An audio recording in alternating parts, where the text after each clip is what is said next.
¿Qué tal? Muy buenos días, bienvenidas y bienvenidos al ciclo de conferencias electorales de la Escuela Judicial Electoral del Tribunal Electoral del Poder Judicial de la Federación.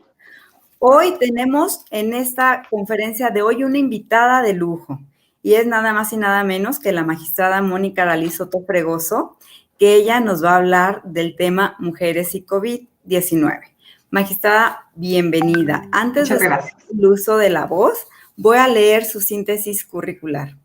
La magistrada es abogada mexicana con estudios de maestría en educación y especialidades en derecho electoral, justicia electoral y estudios de género.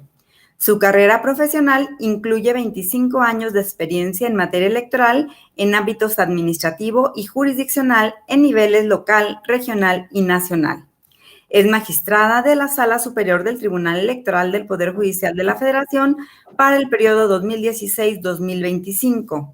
Integra el Comité Académico Editorial, la Comisión de Jurisprudencia y coordina la Agenda de Género y Derechos Humanos del Tribunal. Forma parte del Comité Interinstitucional de Igualdad de Género del Poder Judicial de la Federación, integrado por la Suprema Corte, el Consejo de la Judicatura y el propio Tribunal Electoral. Es vicecoordinadora general del capítulo México de la Asociación Internacional de Mujeres Juezas IAWJ. Experta en México ante la Comisión Interamericana de Mujeres SIM de la Organización de Estados Americanos, OEA.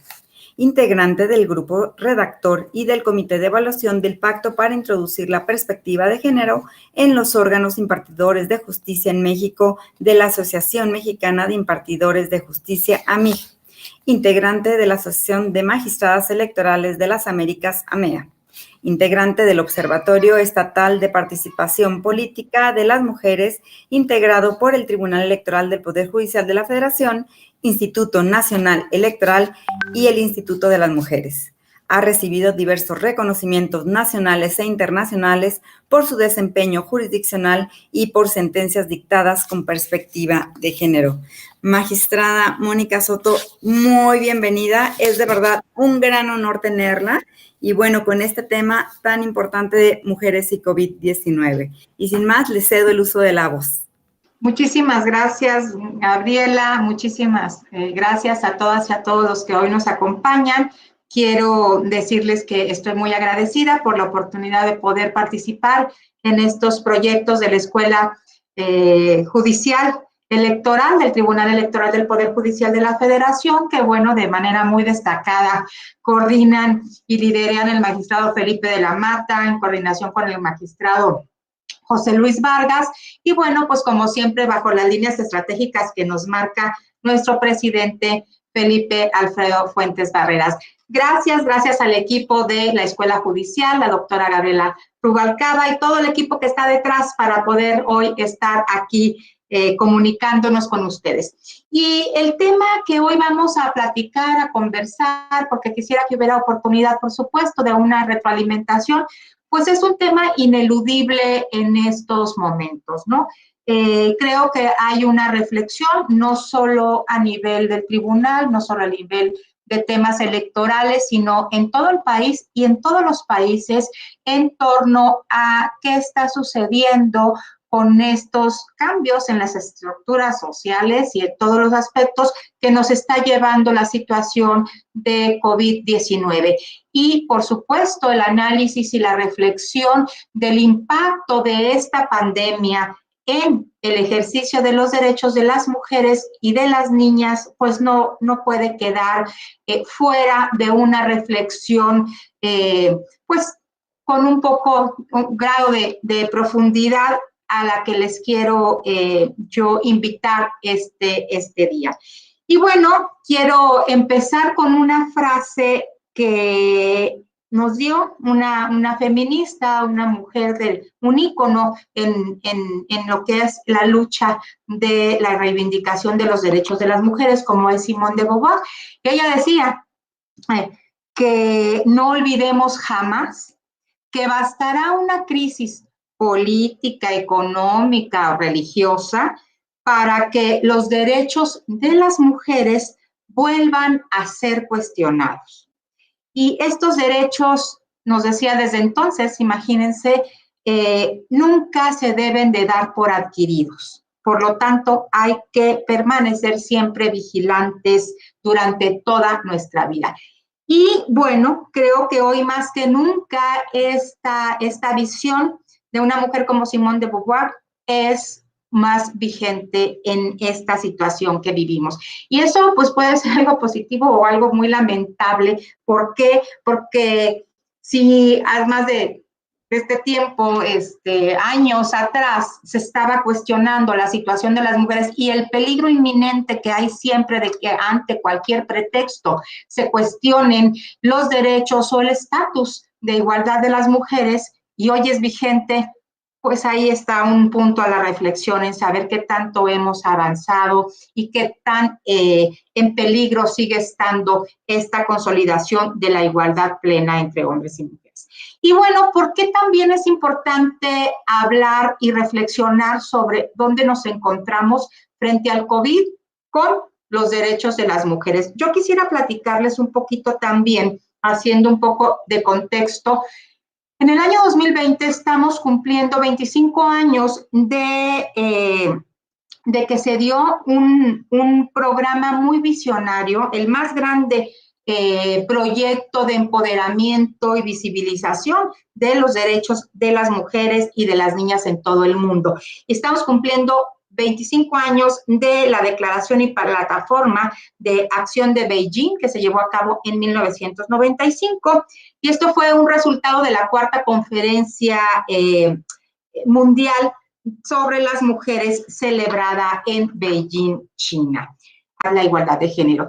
Yo quiero aquí dejar muy claro que cuando hablamos de derechos de mujeres, que cuando hablamos de movimientos de mujeres, no son movimientos que son en contra de los hombres, no son acciones, no son demandas que buscan eliminar el estatus de los hombres con relación a las mujeres. Por el contrario, buscan eliminar la dominación, sí, de los hombres sobre las mujeres, la violencia que ejercen hombres sobre mujeres, el estatus de desigualdad, pero por supuesto que ningún movimiento va en contra de menoscabar derechos. Por supuesto que no. Va a favor de fortalecer y ampliar los derechos de las mujeres en este caso, ¿no? ¿Por qué? Porque hay que partir de una realidad en la que no podemos objetar.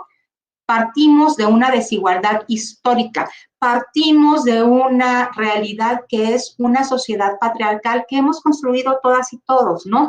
En donde, pues, se fijaron roles y estereotipos de género a hombres y mujeres que tienen que ver con la división sexual del trabajo. Ese es el punto clave, ¿no?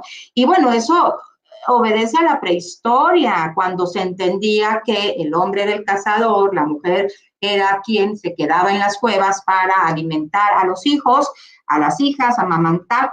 Yo creo que la sociedad ha evolucionado y hemos venido arrastrando ciertos roles que tienen que ver con el ser hombre o ser mujer, con esta, les digo, división sexual del trabajo que, por supuesto, tenemos que romper a toda costa y equilibrar para, pues, lograr una sociedad pues sustantiva y valorizar los derechos y las capacidades de las mujeres en condiciones de igualdad con los hombres. Y bueno, retomando un poquito esta reunión de Beijing más 25, les digo, esta situación de pandemia nos ha venido a revolucionar pues la vida a todas y a todos. El pasado mes de mayo iba a haber una reunión mundial aquí en México para, en torno a esta conmemoración de los 25 años de Beijing más 25, para revisar la agenda, actualizarla y, bueno, redireccionarla y relanzarla con las condiciones actuales. Sin embargo, pues se tuvo que posponer esta reunión, que después en julio iba a haber otra en París, para prepararse en una cumbre en Nueva York en septiembre. Bueno, estos temas, por supuesto, estas fechas han sido pospuestas de manera hoy todavía indefinida, pero lo que no está indefinido y lo que no debe de ser pospuesto es, por supuesto, la reflexión actual y en este momento, en el ámbito en el que podamos hacerlo, y este es un medio de comunicación y un medio para generar esta reflexión que yo creo que no podemos desaprovechar, ¿sí? Y bueno, en este caso les diría yo que hay una premisa muy importante que tenemos las mujeres y que cada vez la vamos consolidando más. No estamos solas, somos muchas, pues ni más ni menos que la mitad de la población, un poquito más, y nuestra diversidad se fortalece. Entonces, entre mujeres también hay una gran diversidad. No somos un solo tipo de mujeres, no hay mujeres que tenemos pues diferentes maneras de ver la vida, ideología, mujeres heterosexuales, homosexuales, afrodescendientes, mujeres que viven discapacidades, toda una gama, una pluralidad de mujeres en donde hay que atender también a esas particularidades, cuáles son las mejores acciones para avanzar en la construcción de este estatus de igualdad de todas y de todos, ¿sí?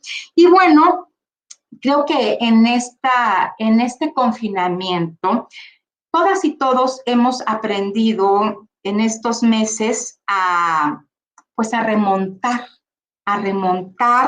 las dificultades que ha generado esta situación, que nos ha sorprendido, ¿sí? Entonces hemos tenido que modificar nuestros hábitos, nuestra vida cotidiana, con la familia, con la convivencia social, en nuestras formas de trabajar, lo cual nos plantea también cambios en los distintos niveles de la estructura social y política. Y bueno, es cierto que ya lo sabemos, lo escuchamos, lo oímos mucho decir, nuestra sociedad ya no volverá a ser la misma, ¿sí? Y qué bueno que no seamos los mismos, porque hay que valorar y evaluar qué tanto hemos hecho. Yo creo que hoy las lecciones que nos da esta situación, este COVID, es que pues la naturaleza nos está hablando, ¿no?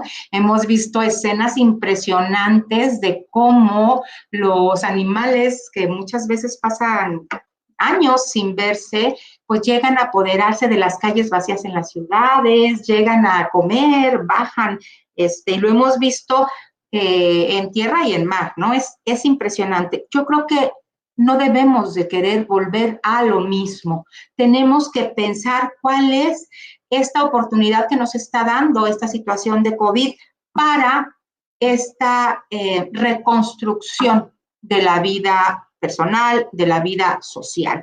Y ahí es donde, por supuesto, tiene que haber una visión de perspectiva de género.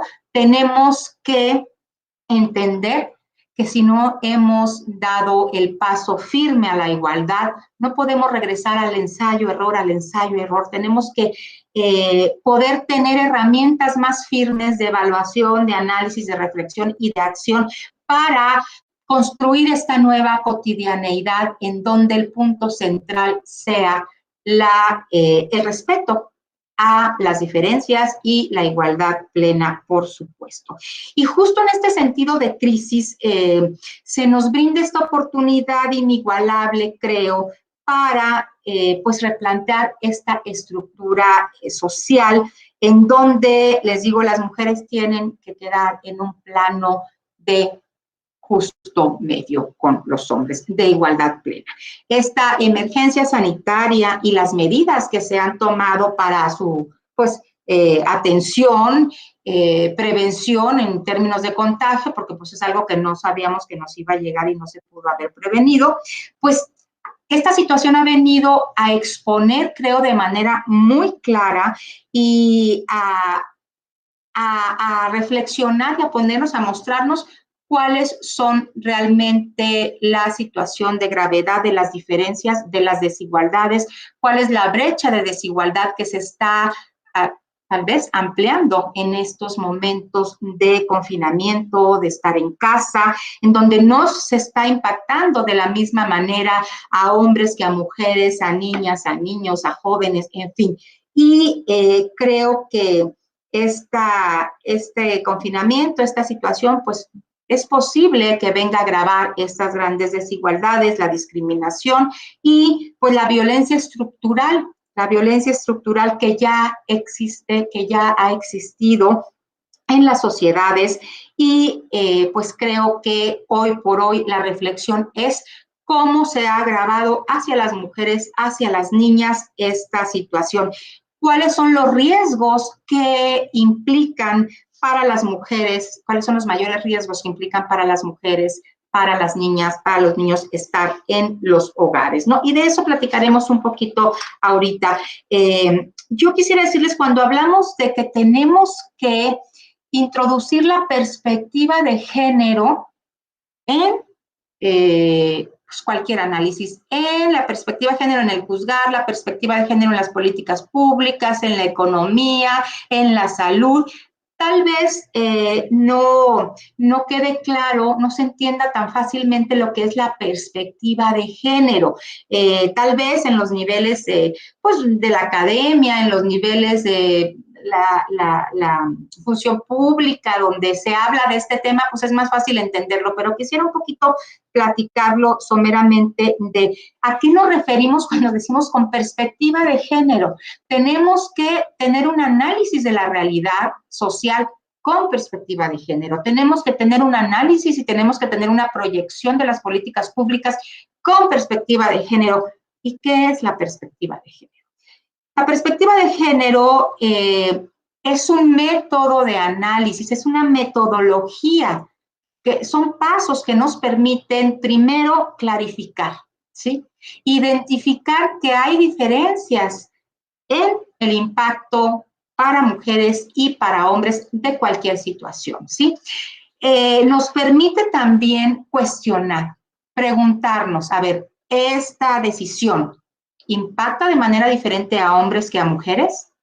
¿Es igual? ¿No tiene ningún sesgo de género? ¿No les va a perjudicar a unas y a otros no? O sea, nos va llevando por el método del cuestionamiento de la realidad y de los impactos, sobre todo también. Y nos permite valorar, hacer una valoración de lo que es el equilibrio, ¿sí? Entonces, cuando hablamos de perspectiva de género es tener este método de estar preguntando, cuestionando, identificando y saber de dónde partimos, que estamos partiendo de una desigualdad, punto. El punto de partida es desigual. Así ha sido, lamentablemente, la historia de la humanidad, de nuestra sociedad patriarcal que hemos construido, y entonces, al tener esta visión de perspectiva de género, pues nos pueden dar, les digo, esta método para identificar realmente cuáles son las diferencias, de qué nivel son y cómo vamos a poder atajarlas, ¿sí? Entonces, cuando hablamos de COVID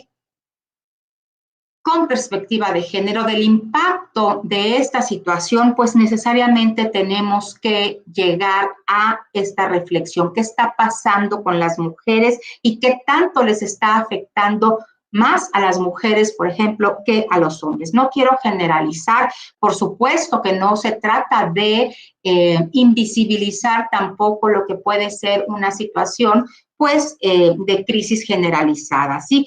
Pero en particular, y no lo digo yo, hemos estado viendo foros de organismos internacionales, regionales, nacionales, en fin, en donde pues hay un punto en el que podemos converger y estar de acuerdo, ¿no? Esta pandemia está siendo muy cruel, pero está ejerciendo su mayor crueldad hacia las mujeres, las niñas y los niños, ¿no? Hay una pandemia que es mucho más cruel y más mortal para las mujeres, y esa pandemia es la violencia machista. Yo les aseguro que hay más muertas por feminicidios, que hay más muertas mujeres por la violencia, por los golpes, por todo lo que se vive, que por la propia crisis del COVID. Es terrible esta crisis mundial y, bueno, no podemos esquivar este análisis en situación de qué está pasando con los derechos de las mujeres en el ejercicio de esta situación, que hoy es nuestra normalidad y que, por supuesto, vamos a avanzar a otra cotidianidad, a otra normalidad que tiene que tener como punto principal la igualdad y la deconstrucción de esta pues, sociedad patriarcal, ¿sí? Esta crisis ha puesto en evidencia que las economías formales se sustentan en el trabajo invisibilizado de las mujeres. Por tanto, las mujeres debemos estar en la mesa de las decisiones porque es nuestro derecho, ¿sí?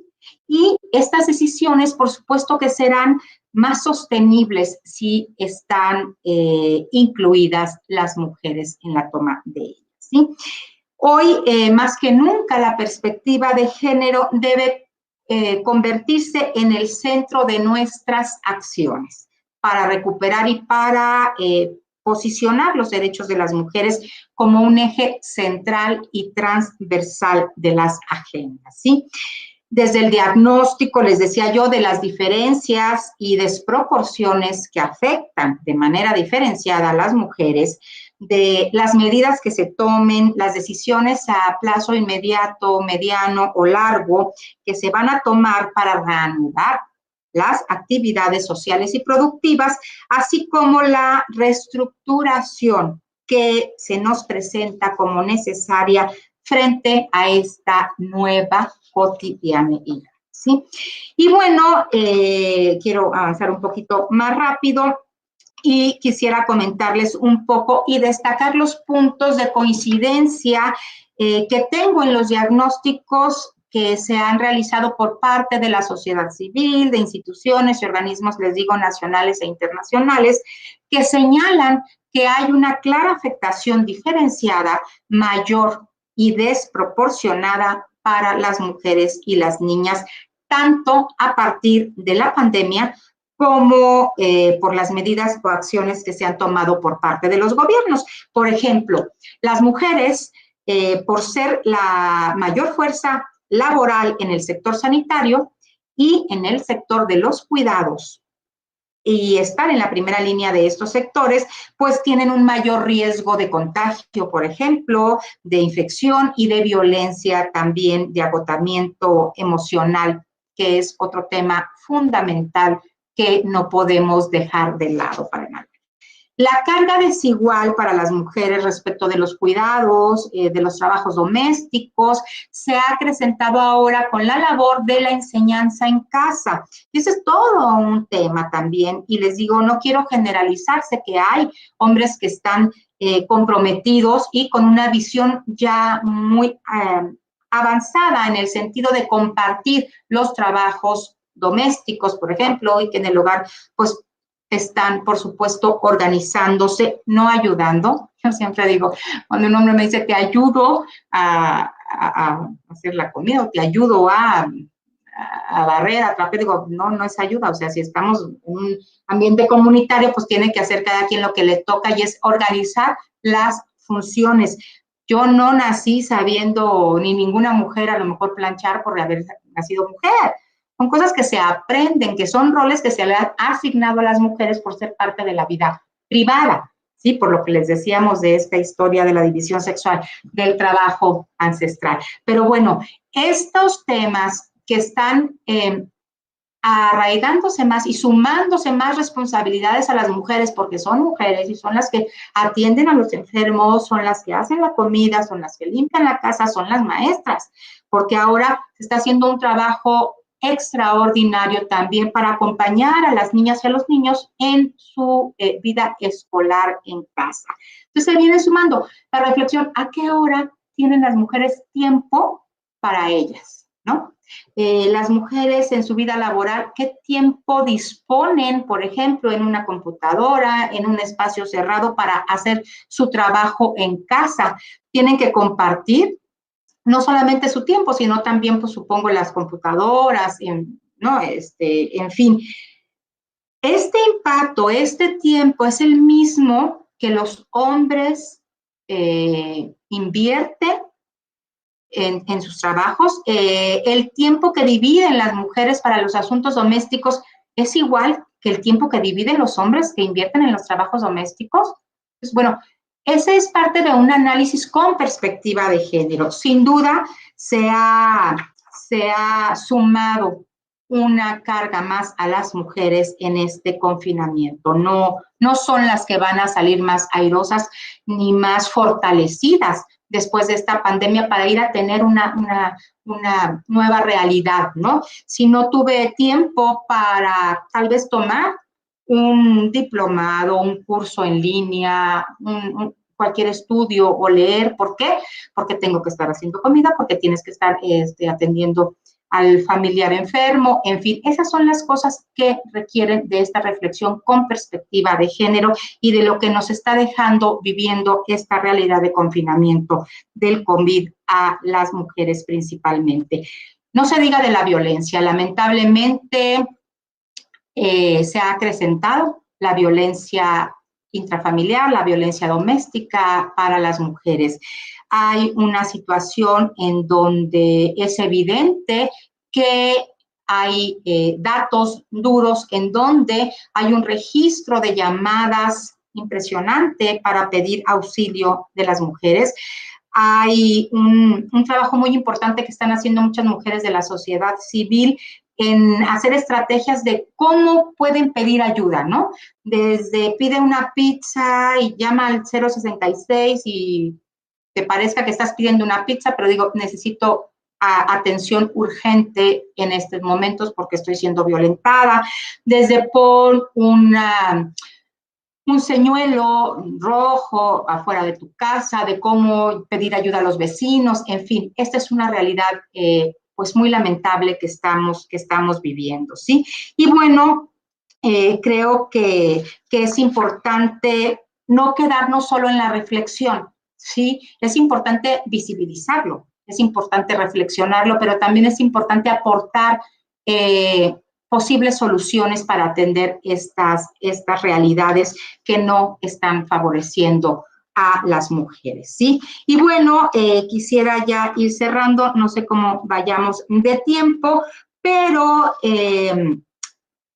si hablamos un poco, quisiera también hablar de lo que son los liderazgos de las mujeres en la pandemia. Creo que hemos podido ser testigos que hace unas semanas, porque se volvió viral, una noticia en donde cierta información resaltaba los liderazgos de algunas mujeres que habían tenido mejores resultados en sus países por la aplicación de políticas públicas que han enfrentado de mejor manera la pandemia, y el común denominador de estos países, son como 8 países, es que estos países están liderados por mujeres, ¿sí?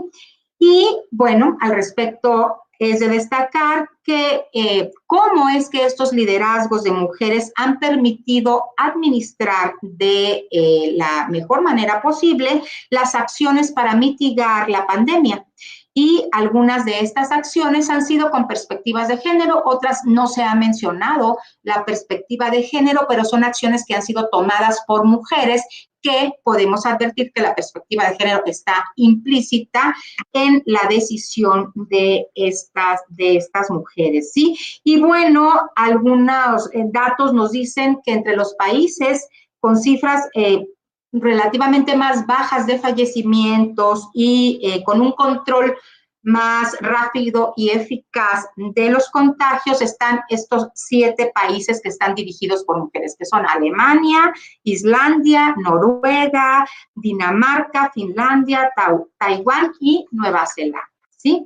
Y bueno, hay toda una discusión al respecto, ¿sí? Si esta es porque son las mujeres que están al frente de esos gobiernos o no. Lo cierto es que hoy estas mujeres están en la primera línea de la toma de decisiones y también de la discusión, y están en primera línea en el mundo entero, analizando y reflexionándose si es por el hecho de que son mujeres las que están ahí o no, pero eso me parece que es fundamental para tener una evaluación de los liderazgos de mujeres por sus acciones, ¿sí? Por el hecho de tomar decisiones que son, pues, congruentes y positivas y que han dado resultados. Entonces, de verdad, creo que es muy importante decir que existen estas mujeres lideresas que están en la primera línea de acción, de toma de decisiones, y que han dado resultados muy favorables en el mundo, destacadamente en atender esta situación de violencia. de la pandemia. Y es importante también porque, como sabemos, hay muchos prejuicios de que las mujeres no saben hacer política, de que las mujeres pues están confinadas al hogar, ¿no? Entonces, esta es una muestra, creo, de mujeres líderes que ahí nos están dando muy buenos resultados y que también es importante visibilizar el trabajo de ellas, ¿sí? Y bueno, les decía yo, es cierto lo que se puede advertir de esta realidad, es que hay esta evidencia en múltiples ámbitos que sugieren que la paridad de género en la toma de decisiones ha resultado con una mayor pluralidad, con una visión que nos lleva a una mayor y mejor aproximación a los problemas, a la problemática y mejores propuestas de solución. Quisiera también ya decirles que, por ejemplo, el estudio que está, este proyecto que se llama Task Force Interamericano sobre liderazgo de mujeres nos dice que la participación de las mujeres, sus liderazgos y la amplitud de sus perspectivas evidencian que no hay políticas neutrales al género y que la mirada y las necesidades e intereses específicos de la mitad de la población deben tener voz propia, lo cual es aún más fundamental en el manejo de crisis. Por eso es que las mujeres tienen que tener posibilidad de estar en posiciones de toma de decisiones, con voz propia, que no hablen los hombres de lo que les pasa a las mujeres. Es importante, es fundamental que las mujeres estén ahí fijando la agenda y las propuestas de solución, ¿sí? Y bueno, creo que ya voy un poquito rebasada en la presentación. Quisiera decirles o proponerles ahorita para la charla, para la retroalimentación tal vez, ¿qué piensan ustedes? ¿En dónde estamos? Las acciones, lo que hemos hecho para la erradicación de las desigualdades, de la discriminación, de la violencia contra las mujeres, ¿ha sido suficiente? ¿Qué nos hace falta? ¿Ustedes en qué rango lo pondrían si vamos de 0 al 10, ¿no?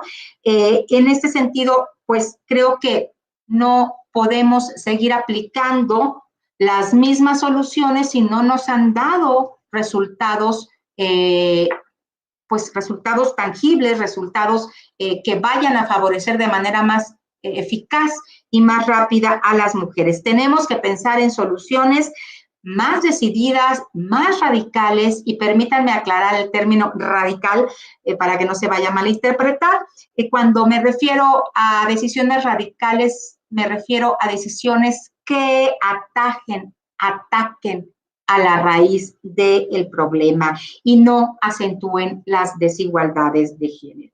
Por ello es que hay que poner a las mujeres en el centro de los cambios de las políticas, las soluciones y la recuperación frente a esta pandemia. Y ello, pues, nos lleva a decir cuáles van a ser las acciones reales, tangibles, para pasar de los discursos o de las pláticas a propuestas reales, porque de repente puede que nos quedemos en buenas intenciones, que no está mal, pero no nos solucionan los problemas. Necesitamos propuestas que sean claves en cada uno de pues los ámbitos, ¿no? En salud, en educación, en política y en todos. La conclusión que yo me permito compartirles es: las mujeres tienen que estar en el centro, tienen que estar en primera línea, no de los riesgos, sino de las decisiones para poder avanzar de una manera equilibrada. De lo contrario, no va a ser posible, ¿sí? Entonces, ya para cerrar esta primera presentación, pues les agradezco mucho. Quisiera también compartirles que, bueno, desde el Tribunal Electoral del Poder Judicial de la Federación tenemos muchos retos.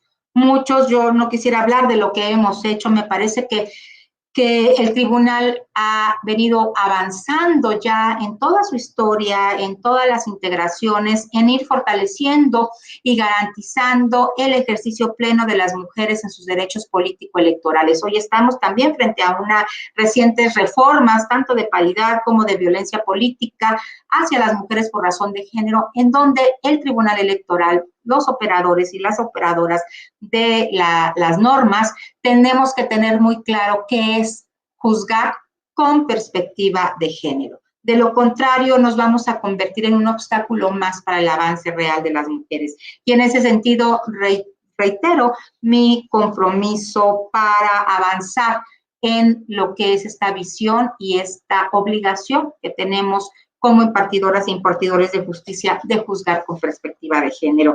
Me despido, les agradezco muchísimo la oportunidad y bueno, esperaría que tengamos este tiempo para poder intercambiar algunas reflexiones que por supuesto a mí me generarían una amplitud en mi visión para el desempeño, no solo en mi función como jueza, sino también en mi obligación de mujer para seguir avanzando y poniendo lo que desde mi parte sea posible, pues para construir una sociedad más equilibrada, una sociedad, por supuesto, más justa. La nueva realidad, la nueva cotidianeidad no puede ser igualmente injusta, no puede ser igualmente discriminatoria, no puede ser igualmente terrible. Creo que estos tiempos que tenemos para estar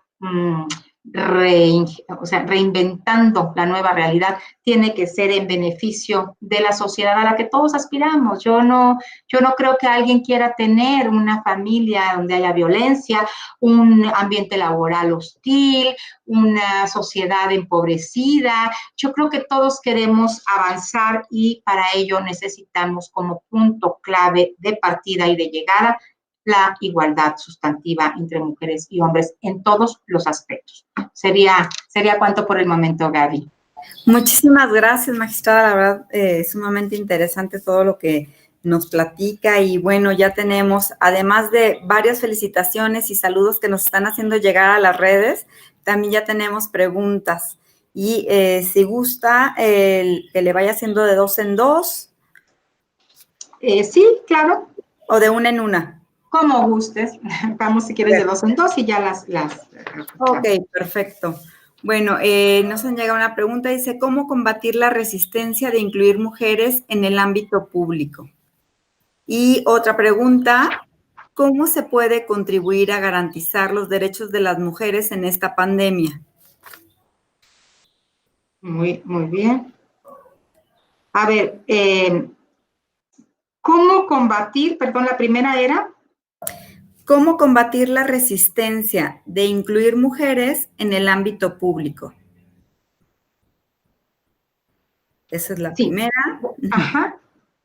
Y la cómo segunda, garantizar y contribuir a garantizar la presencia de las mujeres. Las mujeres, sí.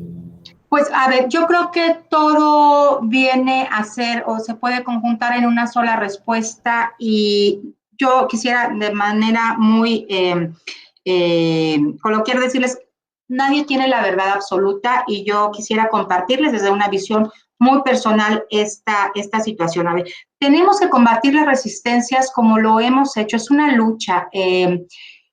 Tenemos que estar identificando que estamos en una situación de desventaja y que las mujeres estamos en posibilidad de exigir nuestros derechos a plenitud. Es por eso que yo les hablaba un poco de lo que eran las convenciones de Beijing más 25 y muchas veces, y lo quiero expresar así, entender, cuando las mujeres nos reunimos, solo mujeres, algunos hombres lo pueden tomar como reuniones de exclusión, en donde pueden pensar que se está ahí confabulando para irse en contra de ellos o algo. Yo les quiero decir que este tipo de reuniones que son a nivel mundial son fundamentales para que las mujeres nos identifiquemos en nuestras necesidades, en nuestras luchas y en las luchas que otras mujeres ya han tenido antes que nosotras para combatir estas terribles desigualdades. La resistencia ahí está. Lamentablemente creo que va a pervivir en un tiempo y es por lo que tenemos que consolidar más las acciones. Cuando hablamos del término de empoderamiento, yo recuerdo cuando la primera vez escuché este término, me parecía demasiado atrevido y me parecía que pudiera ofender a alguien si yo me declaraba una mujer empoderada en algún espacio público. Cuando fui entendiendo de qué se trataba, me parece que es un punto importante porque ante la realidad que hoy tenemos de esta pandemia, podemos salir de ella las mujeres desempoderadas, perder lo que hemos ganado. Y el empoderamiento de una mujer empoderada es una mujer que sabe lo que tiene en sus capacidades y que sabe que tiene con qué salir a demostrar que no es porque nació mujer o no es porque los hombres nacieron hombres, que pueden tener incidencia y que pueden participar en la vida pública. Es muy importante que las mujeres sepamos que tenemos nuestros derechos, cuáles son los derechos y cómo los podemos ejercer. La información es fundamental. Yo digo, una mujer informada es una mujer respetada. Y para combatir las resistencias, sí tenemos que hacer un esfuerzo por estar comunicadas, por estar informadas, que cuando respondemos con datos precisos, cuando respondemos con información, le bajamos la guardia a quien nos está agrediendo, le bajamos la guardia a quien nos está ofendiendo. Cuando en el ámbito político, tal vez una mujer que está candidata o en el medio del seno de una reunión interna de un partido político, si una mujer está recibiendo violencia por parte de un hombre o porque Nosado la considera incapaz o porque está con la visión de que la mujer tiene que estar detrás del hombre, y una mujer se planta con información, se planta con la seguridad y el empoderamiento que tiene ya interiorizado, de verdad, les digo, se neutraliza a la persona violenta. Por lo menos, si hoy sabemos que tenemos un marco jurídico, también una legislación recientemente emitida sobre violencia política, por ejemplo, las mujeres en razón de género, pues bueno, hay que tenerla, hay que estudiarla, porque esas leyes, esa reciente legislación va a ser de gran utilidad para los siguientes procesos electorales. Y esto hablando en los términos de resistencias en el ámbito público electoral. ¿Qué necesitamos? Y yo aquí tal vez me tachen muchas mujeres y muchos hombres, pero también algunas mujeres de idealista.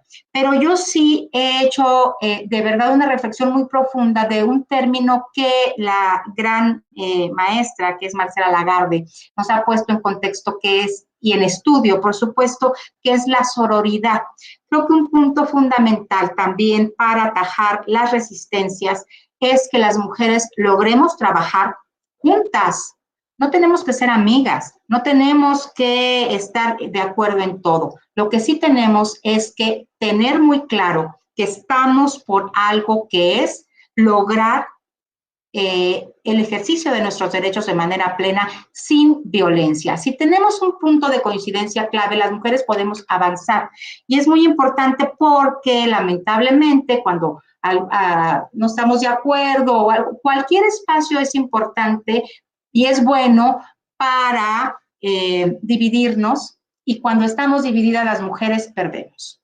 Entonces, yo sí quisiera decirles, les digo como algo muy, muy propio, muy personal, que está comprobado que cuando las mujeres nos unimos a generar una agenda clara, no importa tu visión política, no importa si eres de una religión, si eres de un partido, de otro partido, no. Cuando tenemos claridad que la agenda es los derechos de las mujeres y ni un paso atrás, avanzamos de una manera contundente y de verdad de una manera mucho más rápida. Y ponemos un escudo a la violencia, ponemos un escudo a los violentos.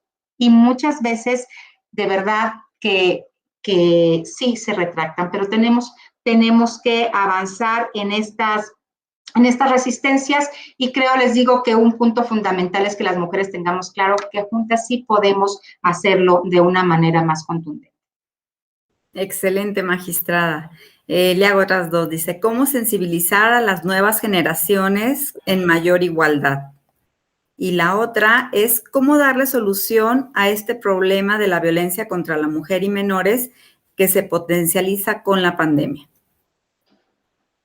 Pues son dos temotas. Y a ver, el tema de las nuevas generaciones, me parece, yo agradezco que lo hayan puesto ahorita aquí en este foro, en esta charla, porque es un tema fundamental. ¿Qué está pasando con las jóvenes y los jóvenes? ¿En dónde están? ¿Cuál es el status quo de ellos en realidad? ¿Cuál es el papel también que están jugando ahorita en la pandemia?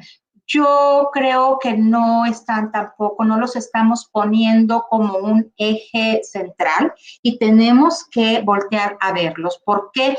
Porque son pues las generaciones nuevas o las generaciones del presente que van a cambiar el futuro, yo creo también. Estaba leyendo, creo que hoy en la mañana fue o anoche, una investigación, unos resultados que se dieron en Suiza respecto de la organización del trabajo, ahorita, en donde decía qué está pasando con los jóvenes. No estamos hablando de ellos, no les estamos poniendo atención. Entonces, ¿cómo les vamos a transmitir los valores? ¿Cómo les vamos a transmitir esta nueva visión de las nuevas realidades para que ellos y ellas incidan de manera positiva y sean capaces de salir avantes y de salir de una manera fortalecidos para seguir pues, su pleno desarrollo?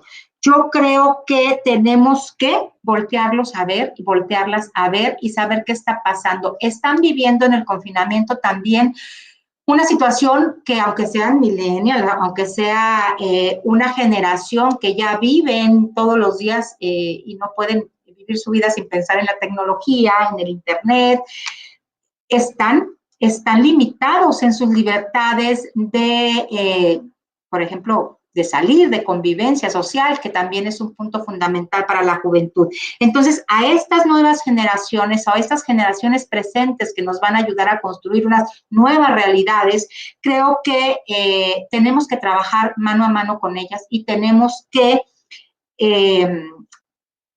hacerles ver cuál es el punto de las diferencias, porque muchos de ellos ya nacieron en un momento en donde no vieron tal vez esta historia, por ejemplo, de la lucha feminista. Y yo he platicado en grupos con estudiantes universitarios, en donde algunas chicas me dicen, oiga, una vez estaba yo hablando del tema de las desigualdades, de las mujeres, de los hombres, y una chica me dice, oiga, pero no estoy de acuerdo con lo que usted está diciendo porque me parece que yo no tengo más derechos que mi compañero.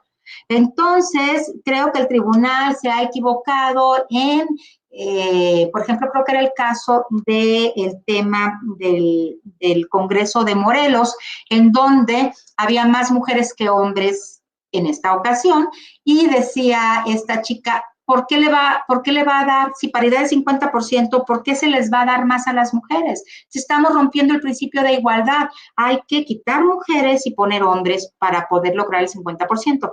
Entonces, ¿cómo explicarles a esta nueva generación, a estas generaciones de jóvenes, que todo esto es parte de una política pública para avanzar en lo que ha sido esta discriminación histórica que se ha vivido para las mujeres en el ámbito público? Entonces, creo que estamos en la obligación de generar políticas públicas y una perspectiva, así como tenemos que hacer esta perspectiva de género en todas las acciones que se vayan a tomar. Los jóvenes y las jóvenes tienen que estar, por supuesto, incluidas en este análisis de perspectiva de género, porque son quienes también pueden estar sufriendo una situación de bastante vulnerabilidad. ¿Cómo van a enfrentar la nueva realidad cuando ya salgan? En fin, creo que sí es fundamental que también atendamos esta visión de qué está pasando con ellas y con ellos. Y pues el tema de la violencia política, de la violencia en general, en las jóvenes y en los jóvenes tenemos también que tratarlo de una manera muy puntual. ¿Por qué? porque muchas veces se vive la violencia como algo natural y podemos estarlo transmitiendo como una situación que nos da el estatus normal de la sociedad, que así es. Vemos que hay índices muy graves de violencia en los noviazgos, vemos que hay jóvenes, niñas de secundaria, de preparatoria, más pequeñas que son violentadas. Los feminicidios también son en un rango de población de jóvenes y es un tema que por supuesto tenemos que atender.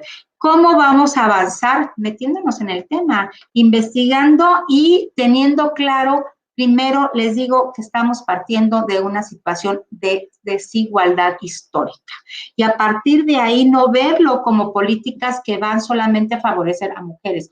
Son políticas públicas que deben favorecer a las mujeres para que al final se favorezca una igualdad para los hombres también, ¿no? Entonces, bueno, estas son las acciones que hay que trabajarlas en el ámbito en donde podamos hacerlo, en nuestro ámbito comunitario, en nuestro ámbito familiar. Es fundamental que desde ahí iniciemos en el colegio, en el trabajo, en todos los aspectos. Y cuando estamos en instituciones públicas, pues por supuesto que tenemos esta mayor obligación también de trabajar para detener esta violencia estructural que tenemos como sociedad.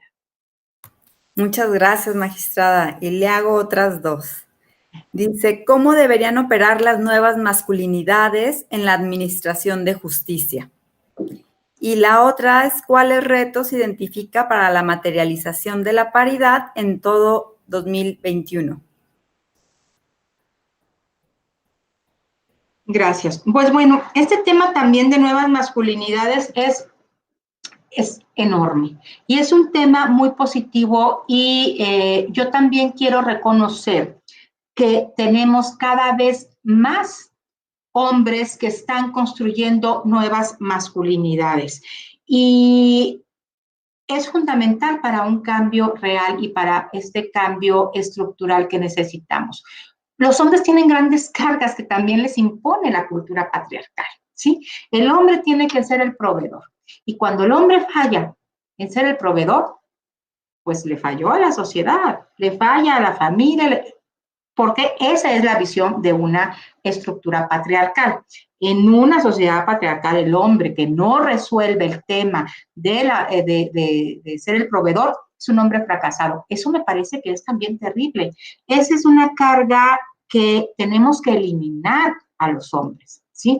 Esto es un conjunto de acciones que nos tienen que llevar a una igualdad plena. Entonces, en ese marco también de eliminarles estas cargas a los hombres, necesitamos favorecer esta reconstrucción de lo que es el ser hombre socialmente hablando, ¿sí? Entonces, cuando convergemos, cuando entendemos que hay cosas que tenemos que hacer de manera, que podemos hacer de manera igualitaria, hombres y mujeres, creo que nos liberamos tanto mujeres como hombres. Estas nuevas masculinidades, ¿qué implican? ¿No? Pues hay muy diversas teorías y visiones de lo que es, pero creo que en general es el involucramiento en la vida, en lo privado de los hombres, a quienes siempre se les ha dado este lugar en lo público, ¿no? Un hombre exitoso es un hombre que sabe cambiar pañales exitosamente, ¿no? Un hombre exitoso es un hombre que tiene un gran trabajo, que tiene a lo mejor una visibilización pública muy importante, ¿no? Pero cuando dices, oye, yo tal vez me dedico al hogar y me parece que soy un hombre exitoso, ¿por qué? Porque estoy haciendo lo que me gusta, porque estoy contribuyendo desde esta manera.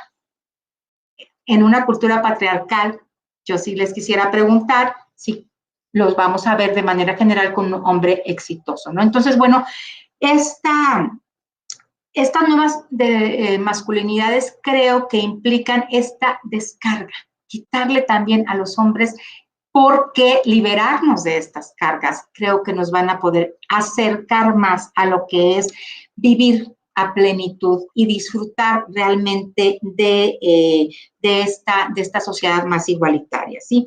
Ahora, ¿qué estamos haciendo para abonar a estas nuevas masculinidades, por ejemplo, en la impartición de justicia, en el Tribunal Electoral, de manera reciente hemos tenido unas actividades precisas que son para hombres, en donde también ha habido una reflexión entre ellos. Solamente entre ellos tuvimos un taller muy concurrido, por cierto, el día de la Marcha de las Mujeres, el 8 de marzo, en donde los hombres también estuvieron exponiendo su visión de lo que es los derechos de las mujeres, pero también de lo que es la oportunidad que ellos quieren aprovechar, y muchos de ellos así los manifestaron, para sumarse a esta lucha por la igualdad de las mujeres, que los hace a ellos también, les digo, más igualitarios y quitarse estas cargas que muchos de ellos tienen, ¿sí? Ahora, con el tema de materializar la paridad, creo que aquí los órganos de impartición de justicia tenemos pues un reto muy importante de hacer de la paridad una realidad. Vienen los procesos electorales, tanto federal como de las entidades federativas, en las que se van a llevar a cabo. La mayoría empiezan en el mes de septiembre y tenemos que hacer de la paridad, les digo, una realidad, pero además que sea libre de violencia política. Creo que ya con el marco legal que tenemos y, por supuesto, con todo el desarrollo jurisprudencial que tenemos en el tribunal, será pues prácticamente imposible que no se logre la paridad. Pero vamos más allá de una paridad numérica. Creo que tenemos que ir a una paridad sustantiva y tenemos además que garantizar a las mujeres no solo que lleguen a ser candidatas, sino que lleguen a los curules, que eso ya no hay manera de que no suceda, pero además que esa paridad numérica se represente en una paridad real, en la incidencia de la toma de decisiones, ¿sí? Y ahí es donde viene este punto crucial también, que en el desempeño del cargo se está viendo pues cada vez más actos de violencia hacia las mujeres, violencia política por el hecho de ser mujeres. Entonces, ahí es donde también como impartidoras y como impartidores de justicia necesitamos avanzar en una visión maximizadora de estos derechos, de la igualdad plena y de saber lo que es la perspectiva de género, tener en contexto lo que implica que sea violencia política. ¿Cómo la vamos a determinar? Luego la línea es muy delgada, ¿sí? Y decimos, a ver, ¿qué significa por el hecho de ser mujer? Está ahí, se le dijo lo que se le dijo porque es política y tiene que aguantar, ¿no? Entonces, bueno, como operadores de la norma, nosotros sí y nosotras tenemos que tener esta gran claridad de identificar el contexto, de identificar en dónde se dio, qué es el tipo de conducta que se está dando y ahora, de verdad, con este marco normativo que tenemos, me parece que ha venido a fortalecer lo que es la argumentación que podemos abrazar en nuestros proyectos de sentencia.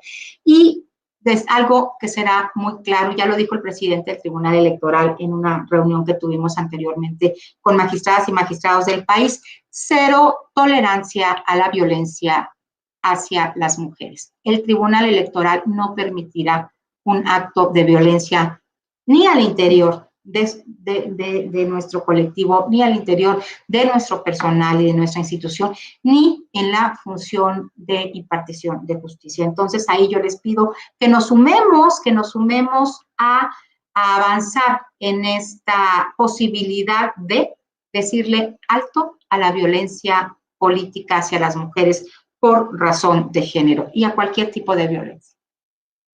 Muchísimas gracias, magistrada. Quedan felicitaciones a las cuales nos unimos y de verdad estamos muy agradecidos de que pues, nos haya dejado todas estas reflexiones con este tema tan importante y bueno, pues esperemos que nos dé la oportunidad de escucharla otra vez más adelante.